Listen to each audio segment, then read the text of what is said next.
Marriages are allowed to fail.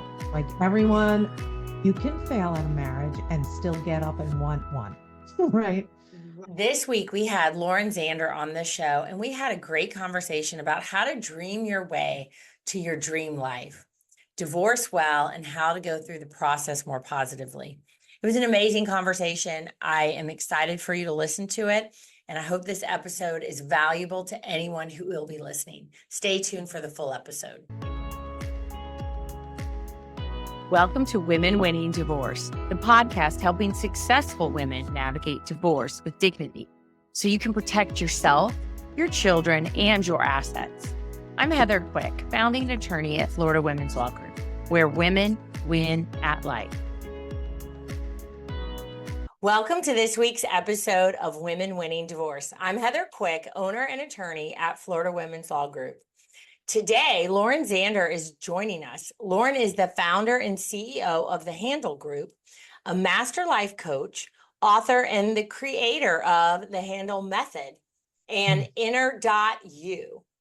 Today, Lauren and I will be discussing how the Handel Method helps women navigate challenging times, insights from Lauren's journey from divorce, and strategies for initiating difficult conversations, managing emotional responses, and encouraging positive post-divorce dynamics. Welcome to the show, Lauren. Thank you very much for having me. Well, I am so excited. I've been really looking forward to this episode, so I can't wait for us to really just dive right in.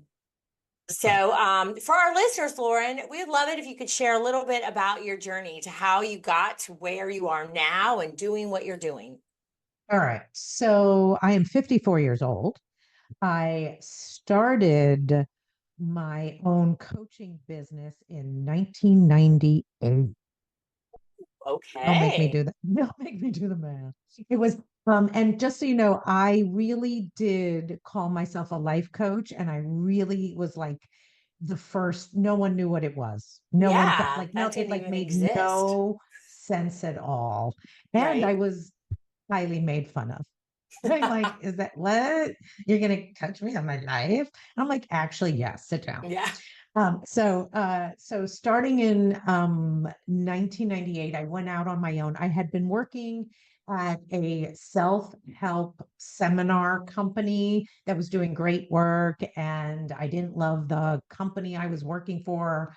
Like, I'd rather break out on my own.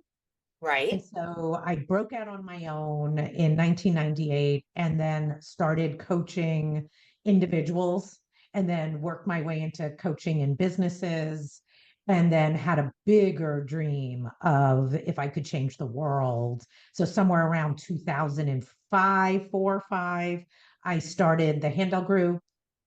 And by the time it was like 2006, 7, I was teaching at MIT and I was a visiting scholar and developed the method over 10 years there and then worked at Stanford Business School. So I did a lot of teaching to develop the method, worked with individuals, went into corporations, and then did it and then was able to train other people to coach in the method.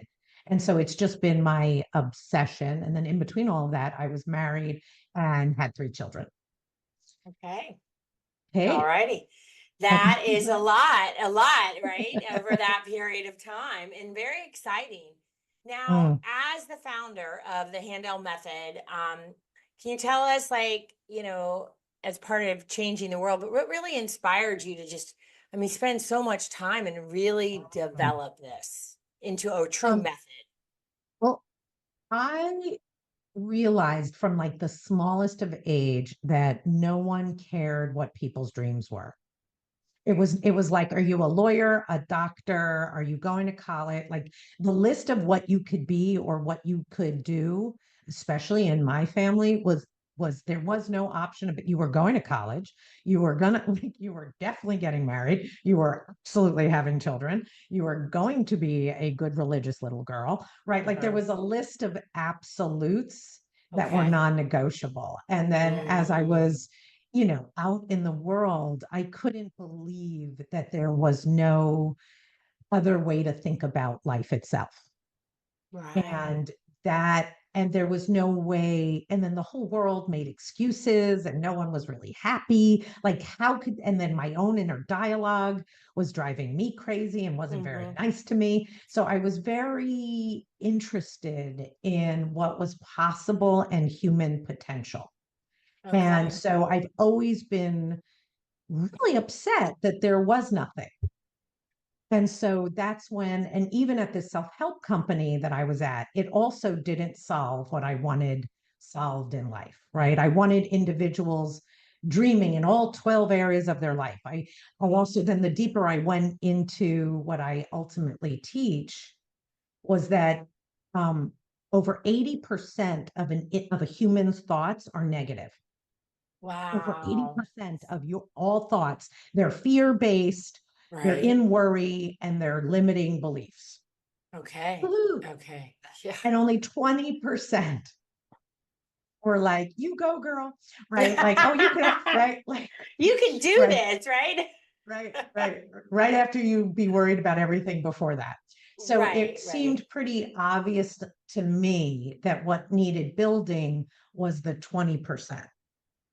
Right. Okay. Like, and so everything became about how to get an individual to talk, think, and and care about what was possible in their lives, not what they were scared of or didn't want in their lives. And that's what birthed the world I wanted to change. Okay. All right. Okay, now how? Okay, which that Mm. in and of itself, like no wonder. I mean, I can't that this is a lot, right? That you are Right. undertaking.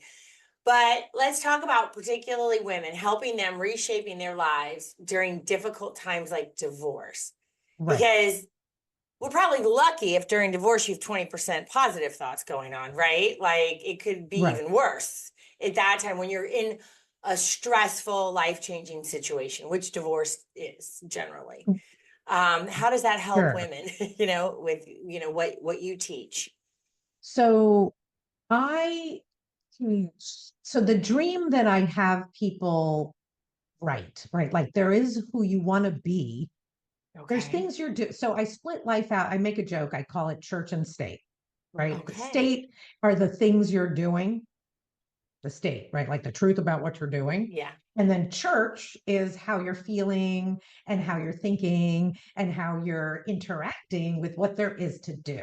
So I divide Okay. up being and doing, right? And so Ah. church and state, being and doing. Church is being, state is doing. And then most people are not facing everything they need to be doing, especially during divorce. Like you're scared, you're upset, there's conversations you don't want to have, there's things you don't want to face, there's all the things that, like, if you made the true to-do list, it's everything, it's all the things you need to do, right? And then if you really ask yourself who you want to be while you're doing those things, most people don't ask themselves who they want to be while they're doing those things. They just think they're Right. stuck with they think we all think we're stuck with our personality or we're stuck with Okay. how the inner dialogue like reacts, right? So we're like a Uh-huh. walking reaction with a list of things to do we're either doing or avoiding. And Okay. that baseline Right. I call one's lower self or one's highest lower self, which is all fear based, right? So what I'm doing is I'm getting a person to go, you can have it be any way you want. Not any, like, we're not going to be happy, but you don't have to cry your whole way through it, right? You don't have to be miserable. You Yeah. don't have to avoid it. You can have, like, how do you actually want to handle how you're going to go through today? Mm-hmm. Okay. Right. So that's your higher self. So I get a person to actually believe they have power over their mind and over how they interact, no matter what the circumstances are. Okay.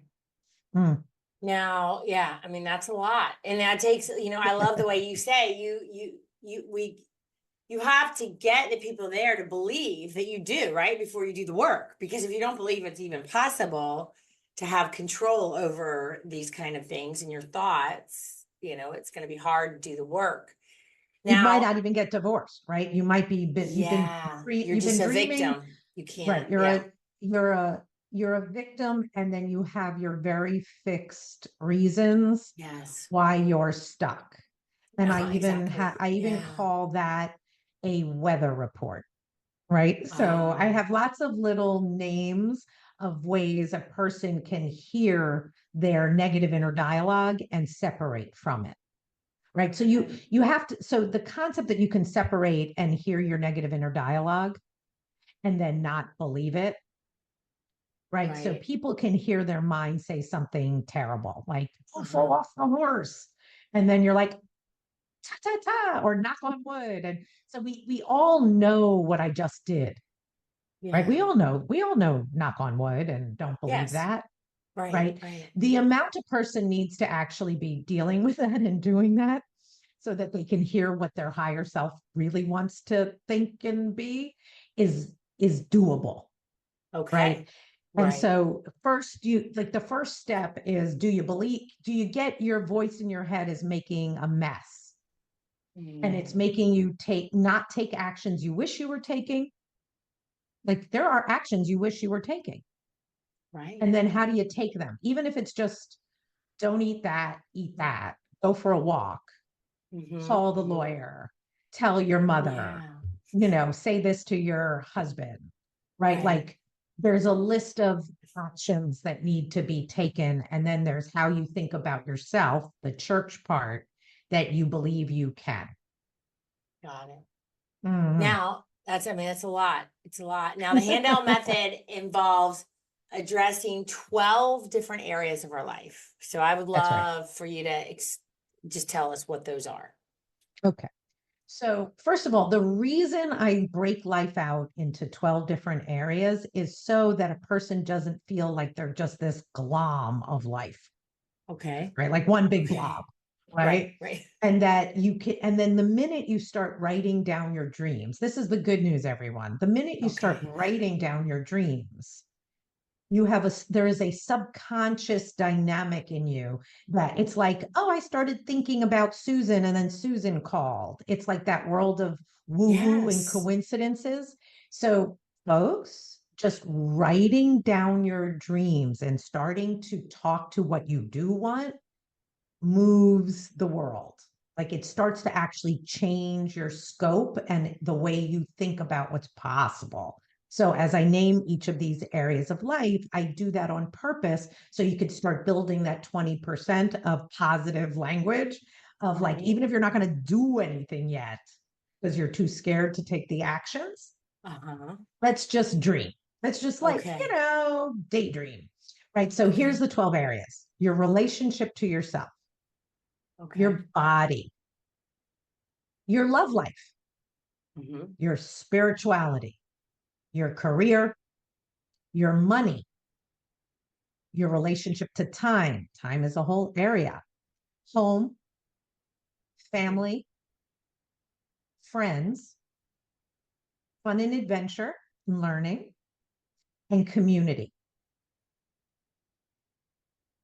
And starting to have a dream in each of those areas because most people are stuck in their career and their Okay. body and their love life and their children, or their family, right? Right. And Like that's they it. and they just That's don't it. make room for anything else because it's hard, right? They get consumed with that. You find women naturally already have a dream in some of these categories, or probably some maybe they have never really I would consciously say put some time on it. they didn't put exactly, they didn't put time on it, and they Yeah. don't know they can start to conjure, like literally conjuring a vision of Uh-huh. something you want starts to make it possible in Right. your understanding of what can happen in your own life. So you start going, I really want more girlfriends. I really want Yeah. someone I could talk to. I really want someone who's going through a divorce. I really want to know other ways to deal with this. Right. And then all of a sudden you make some time to go to that yoga class, or you decide to hang out a little later after picking up your kids from school, and you notice, that woman, and you're like, let me start chatting up and making some new friends in a time I can. Right, right? And you're right, like, hey, I'm right. It's our, so it's, if you never go, I want more friends, you don't even notice the woman that you could say hi to that when you're picking up your kid. right, right. Now, what are some of the most common dreams for women who are going through a divorce? Um, that they can figure out what to do. Like most women are horrified or scared about everything that whoever that man is was doing for them. Okay. Right. So there's a list of you will be paying your bills. You will be walling the garage to get the car fixed. Like there's this I'm sorry, ladies. Like we have like literally we're like, how am I gonna live without the blinking handyman? Right. Yeah, Right. right, Like it's exactly. actually, and the admin, like, and he books the tickets and he does this, right? And how much, Yeah, so there's like this list of knowledge that women are most scared of after they get divorced that they won't have. And like they're going to fall apart. Who's taking the garbage down the driveway? It could be heavy. yeah, Right. So you'd be right. amazed. So I have women, right? So you can't imagine, ladies, over these 25 years I've been working, how many what I call a purge, like take Oh, those 12 areas of life and like, what are you most scared of? And really write up, journal everything you're horrified about facing on your own. Right. wow, And so wow. first you just have to get rid of your fear of loneliness, your fear of all the things you Mhm. have to do if you got rid of or stopped being with that human, that man. And Right. that would Because be most part people, of the start. Like if you're thinking you want to get a divorce, this is probably a good spot to start. yeah, there's like a mountain of reasons Right. um that women think they're better off miserable and unhappy and stuck and staying than they can make it on their own. Right. Okay. So that, or that, and so many women go, the bird in the hand is better than the unknown. Right. And Yeah, yeah. so they don't Hmm. believe they can find love after divorce. They Right. don't. So a lot of what I am talking women into is how happy they can be after they're divorced. And I mean, Yeah. talking them into how great it is. Like great it is. Hmm. Like it actually feels great. Even if you're alone in a little apartment, if it's yours and you can afford it and you can like start over, it has more integrity for you to have what's true for you and love yourself and learn to like make it on your own than stay somewhere you're miserable and feel trapped because you don't have the gumption to believe in yourself. Right. Yeah. I mean, and that's really powerful. And you know, the, as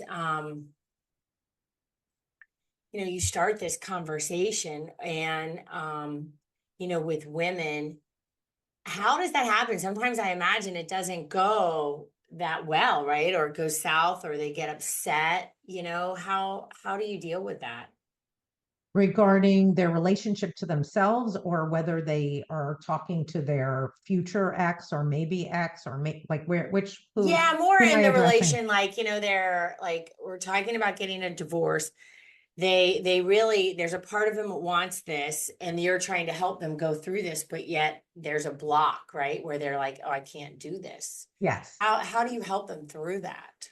We make them dream. Like they have to Okay, actually, okay. it's the dream of the job you'd get and why you would enjoy doing it. It's the dream Mm, of a new love, of dating again. Like I have honestly hundreds and hundreds of stories of people I've coached that are so much happier in their life after divorce. And no one loves going through a divorce, right? right, That's like right, no one, I had 3 children, nothing personal to the women who love being pregnant. Um, I was like, didn't love that part. Right? I did not love the pregnancy part, but it right. was definitely worth the baby part. right? So I Right. compare Yeah. going through the divorce, like, fun pregnancy. That was a rough Yeah. year, right? How about the 6 months after? How about the 4 months trying, right? Like those Yeah. 2 years, right? So I make some humor and teach gumption to have the tenacity to believe that life can be as they wish it was. I even call it 2.0. So like this is life 1.0, you are developing life 2.0, like Hmm. Lauren 2.0. So why do I want to get divorced? Why is this divorce going to be good for me? Why am I going to be happier if I'm divorced? Right. And Hmm. then I have to actually build those positive 20% answers, or I will think that being stuck and unhappy is like a martyr who should. Right. Now, you say that integrity is a verb, not a noun. I'd love if you That's could right. share that with our listeners. Explain that. So because I teach people, then once they have a dream, they need to take the actions to honor their dream. Right. So you have a Okay. dream that you're incredibly healthy. And then we all know how much water that requires, right? But you're not drinking your water, right? So integrity is that not only do you know you should be drinking that water, you're actually drinking it. Right. Hmm. So Right. integrity is a verb because you only have personal integrity if you're drinking the water. You can't go, Okay. I know, many people go, I know I'm a good person, right? Yes. Because I'm a good person, I have integrity. What does that have to do with me lying to my husband? Right? I'm being a good Mm. person, I'm lying to him. I'm being a good person, I'm staying even though I'm miserable. I'm being like, so people don't get there's no integrity Yeah. in any form of lying.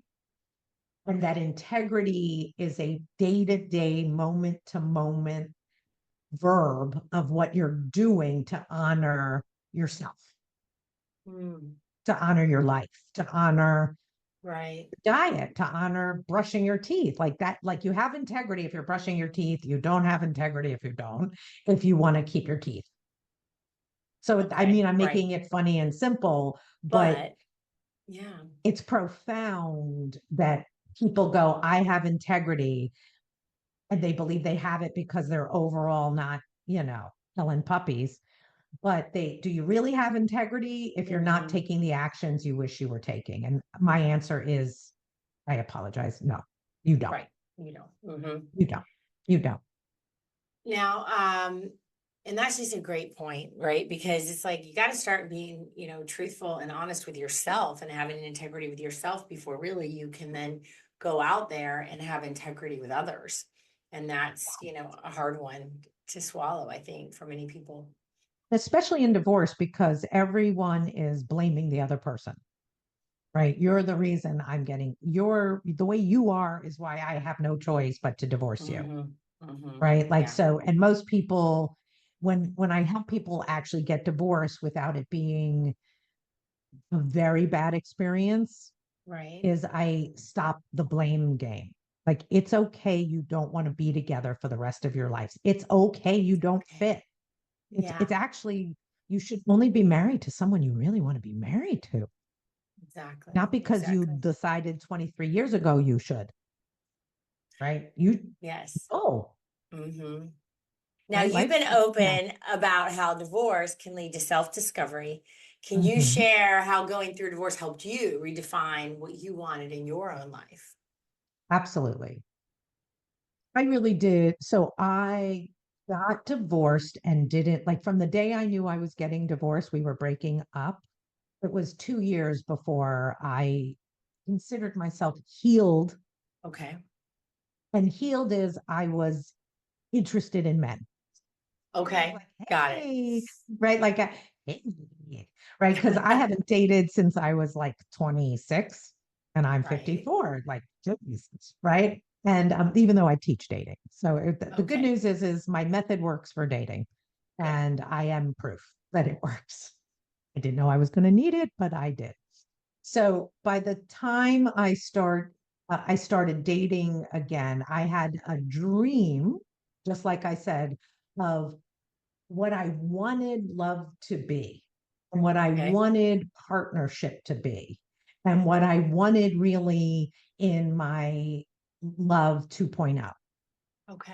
I called everything I had 1.0, and I called everything for the future 2.0, because 1.0 is not an insult. 1.0 is just Yeah. 1.0. And now that I finished 1.0, I'm going to do 2.0. Mm-hmm. Got it. And so I really did know everything that I wanted different. I really did. From my sex life to the type of attention that I wanted to the type of like partnership I wanted. Like, so Mm-hmm. everything that didn't work for me that I was okay with in my first marriage, really, Mm-hmm. and accepted in my first marriage, I could then make a list of like, no, in my next relationship, I want to make sure I have, these are my new deal breakers. These are the things Ah. I must have. Right. So, and I really designed it. Mm-hmm. Right. I even had like two songs that I had a rule that I had two musical songs that if I didn't feel this way, or like I might have had a little playlist, right? I made a whole playlist, and I would walk, I exercised to my playlist when I was conjuring that I could have the love of my life again. Uh-huh. I really do that, right? Like I dream of what I want and I conjure it. Mm-hmm. So I'm not going to settle. And then I made Okay. a list of what I wanted, like my dream and my deal breakers. And I had two songs that were like, if I don't feel this way about the man, I leave. Like it has to Mm. be this good, or I'm going to be happy alone, which is the other thing I have a lot of pride in, which is I Okay. learned to be truly happy by myself. Because I didn't want to sell out on taking any man I found or any kind of love. Yeah. So that was my big 2.0. Lauren 2.0 was going to be happy alone and then hunting for what I really most wanted. Okay. Mm, That's exciting because then one, to spend that kind of time to really know is so important. Most of us do not mm, do that with our, mm. marriages, relationships in our 20s, right? Unless they become very enlightened and met you then. Um, and really then you're clear so that you don't wake up one day and be like, how did I get here with this person? No, I was very intentional and I made some choices about who I wanted to be with and how I Yeah. wanted to feel, which is pretty Yeah. cool. Yes. Now Yeah. you've And yeah, spoken, oh, go ahead. Yeah. I just, Elaborate. I really believe in love, right? And don't let the divorce or who you're with now kill partnership, love, marriage. Like Mm-hmm. don't let it's like I'm also an entrepreneur. Don't let failing at one business mean you're not a great entrepreneur. It means that business Right. failed. So many people come from a culture of stay. Yeah. Dun, dun, dun, dun. You committed in front of God, right? You're never Mm-hmm. allowed to leave. You'll ruin the children, right? And the answer is no, you won't. No, it doesn't. And you wouldn't want your kid to stay in a bad marriage, would you? Right. And Right. so, why are you not that kid? Mm-hmm. Exactly. Mm, Now, you have spoken on other podcasts before that people often live out patterns mm, from their parents, and that mm, much of our thinking is negative. So, mm. how can women going through a divorce, break free from those negative thought patterns they may have inherited or learned, or just, obviously been part of their growing up? Welcome to the challenge of being alive, right? So I make a joke. I call it the EPIs. We all have the EPIs, and the EPIs are short for behavioral epigenetics. Epigenetics. That Okay. epigenetics. And the theory is you don't just have your daddy's blue eyes, you have your daddy's wandering blue eyes. Oh. Mm.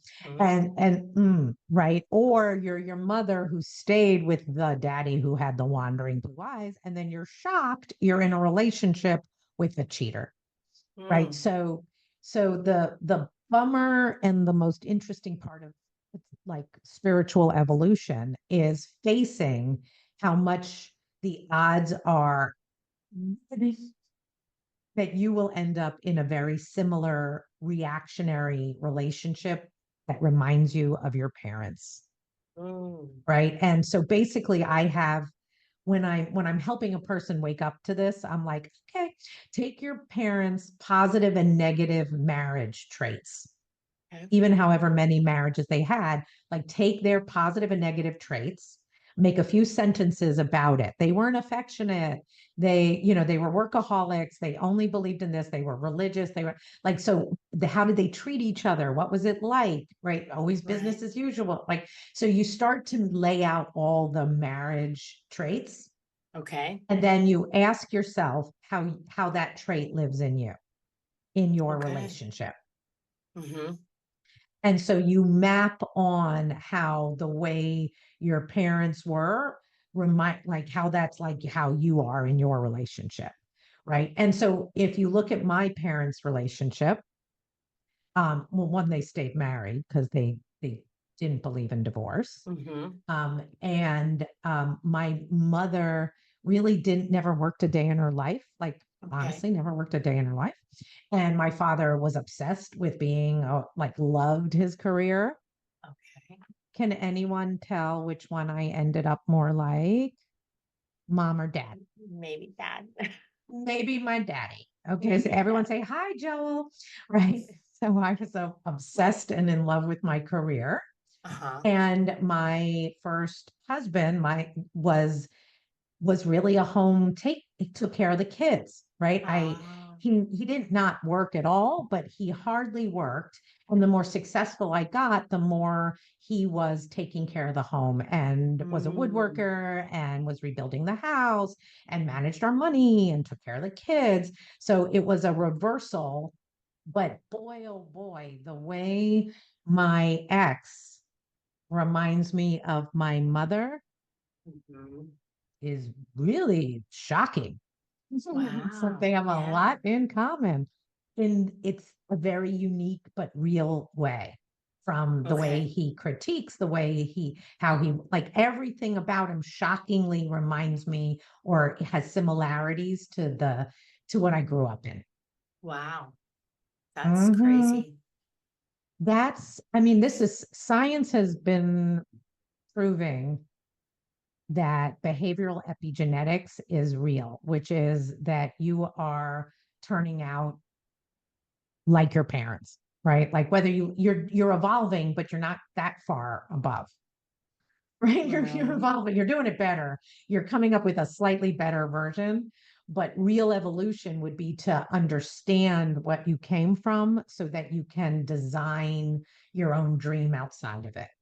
Right. Mm-hmm. And everything I figured out for the dream was, I didn't, what I teach now, I didn't know that I was in Got my it. 20s, everyone. Sorry, Yeah.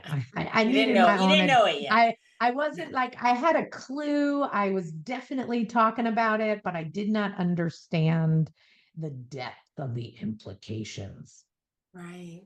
Right. Hmm. Now, you guide people through identifying like what's between them in their dream life. Hmm. So, for a woman emerging from divorce, what do you see as some of the most common obstacles between them and the life they truly want? Um, I think it depends if they have kids or not, right? Okay. So I Okay. think that if one of the things that ruins women in particular, like way more than men, Uh-huh. is women start to believe that they have to over care for their children, like they're going to ruin their kids. They better take care of their kids. They sacrifice their life even more because they're so guilty from the divorce that they're Okay. going to overcompensate and tiger mom their children. Hmm. And what really would help their children is if their mom was actually happy, right? Like the kid doesn't Mm-hmm. need their mommy to over mommy. They need their mommy. Yes, be a good mommy, but Absolutely. actually have a great life. Like love your life after divorce. Find Mm. love. and, take care of your body, like be proud that that life gets better as you get older. Use your wisdom. Mm-hmm. Do you think, I mean, I think that, from my experience, that's the same thing that, well, it is an obstacle that that keeps them from making even that choice to divorce sometimes, right? And which is the life they really want. It's the same thing, but that, well, however somebody receives this, but it's like an obsession over your children that becomes an unhealthy, because just of what you just said, and they allow that. I think I've seen in my experience that to be the reason, right? I've got to be here for my kids, and I'm the only one who can do this, and they need all these things, so I won't leave my husband. Right. And kind of those things you were talking about. In my experience, I've seen that, not obviously because we don't do ongoing counseling, but when the reason that they won't take that next step, right? They come see us as a divorce attorney, but then they're like, no, these are all the reasons Right. that I'm I going to cannot. hurt they really do think so. A miserable marriage you stay in, if you really understand what I'm saying about behavioral epigenetics, Yeah. right, is that your kids are not going to do what you say, they're going to do what you do.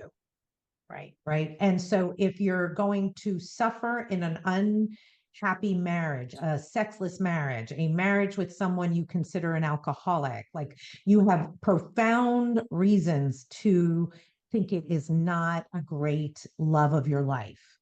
Mm-hmm.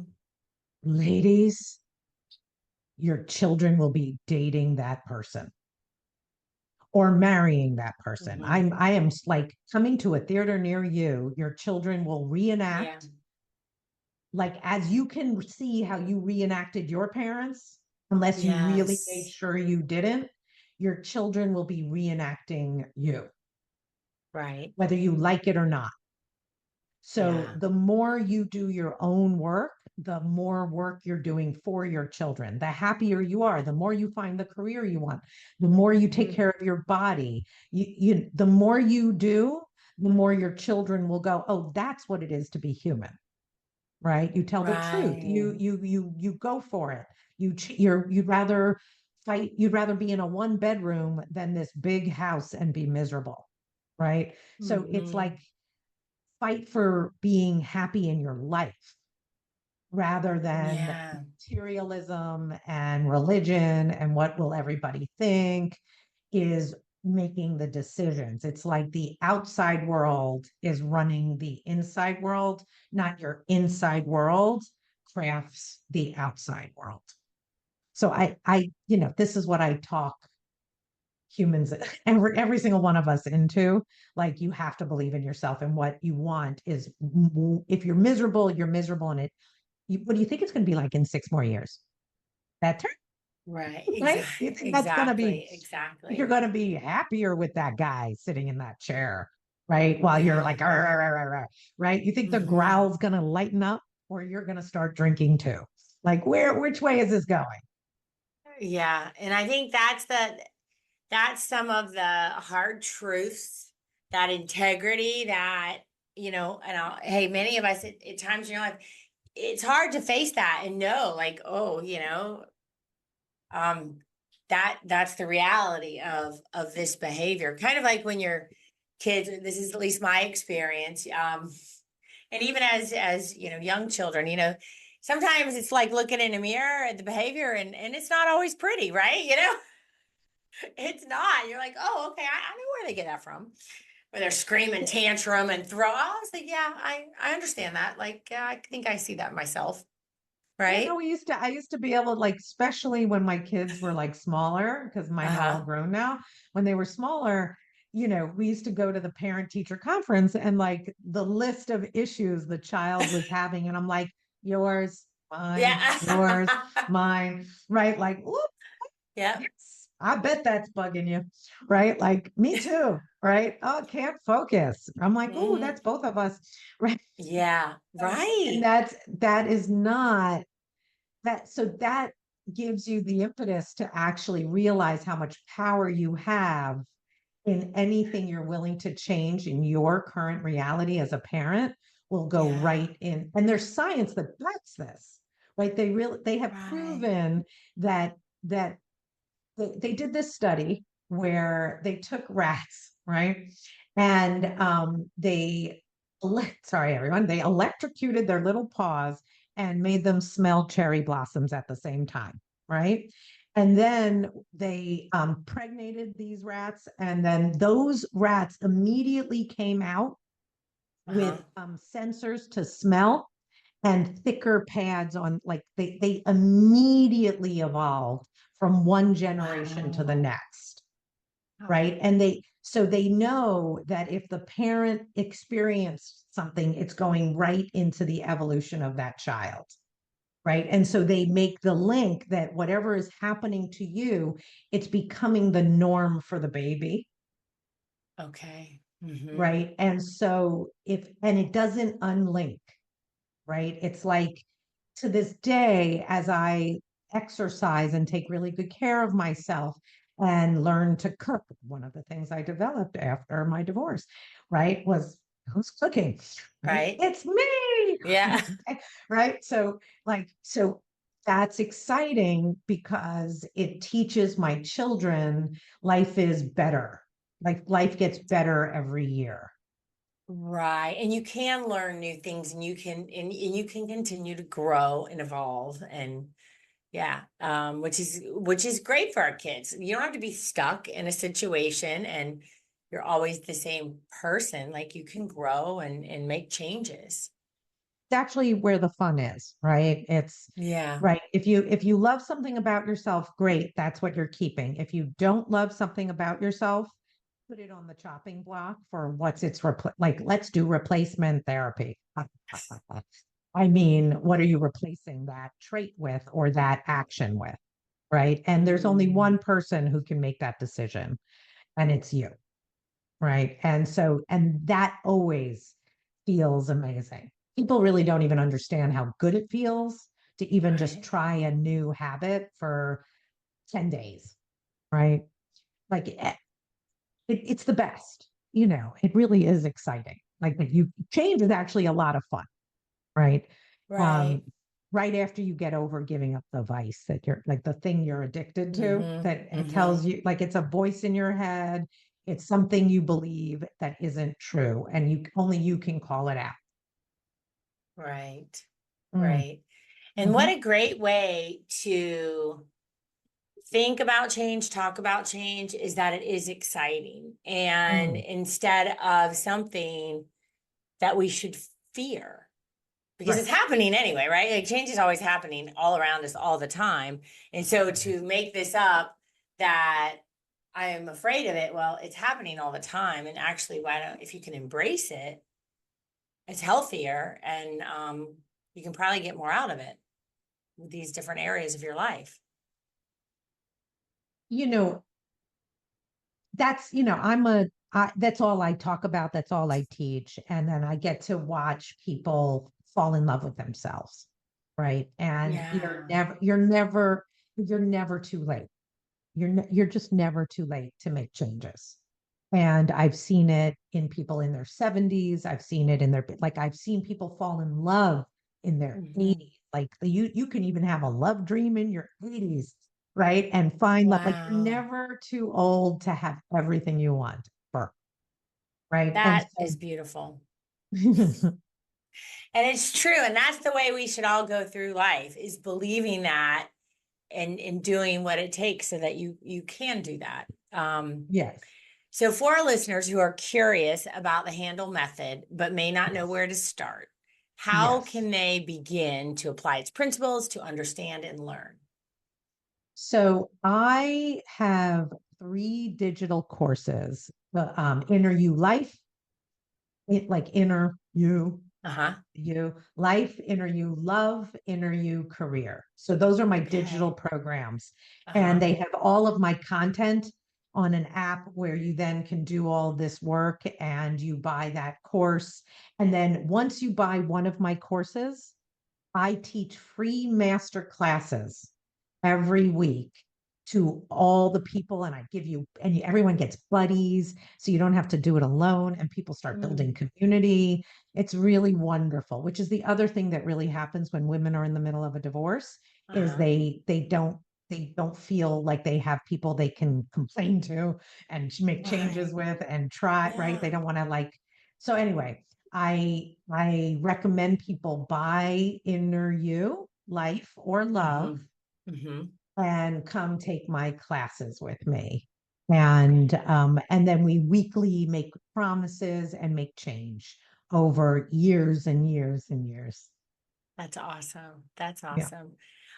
Now, what final piece of advice would you give to women listening who are either maybe in the middle of a divorce or contemplating a divorce? The voice in your head that's sad or angry or shaming, him, you, life, love, Right. needs to be purged out like you have to get your hate out every day. Like you can't stay pent up looping the upset in your head. It will get you to eat more, cry more, watch more TV. Like you'll turn into a zombie, right? Like don't like there's a Mhm. stage of like being so disappointed that like hate you literally need to get the hate out at every morning. Like write a Okay. journal and get that hate out every morning. I especially in my divorce, I did a 2 hour walk Hmm. every morning to get the hate out and to get all my disappointment out, all the way till the endorphins kick in, all the way to feeling Yeah. like I can make it. So I just Okay. recommend that your morning practice, your morning ritual needs to expect doom and gloom and everything you're upset about Right. needing like you got to brush your teeth in the morning. Of course You you gotta, do. you do. Right? You've Yep. got to of course you do. You have to get the disdain and disappointment and shame out every day until Okay. it gets lighter and lighter and lighter to be you. And I recommend Okay. it while you're exercising because it Okay. like literally text yourself complaining Oh, and like literally I would bitch and walk, right? And then okay. I Yeah. also made a playlist of songs I could cry to, right? To Ah, get the get sad it out out. Get and it out. to like so instead of avoiding the feelings, I dove headfirst while exercising into While them. exercising. Okay. Yeah, Okay. I'm telling you, it will change your life and and your butt will look better too. So All righty. it's a good team. Win-win, right?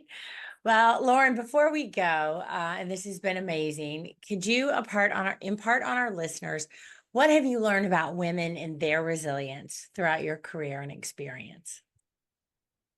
Oh, that it's there. Like I have never I that it's that um wow.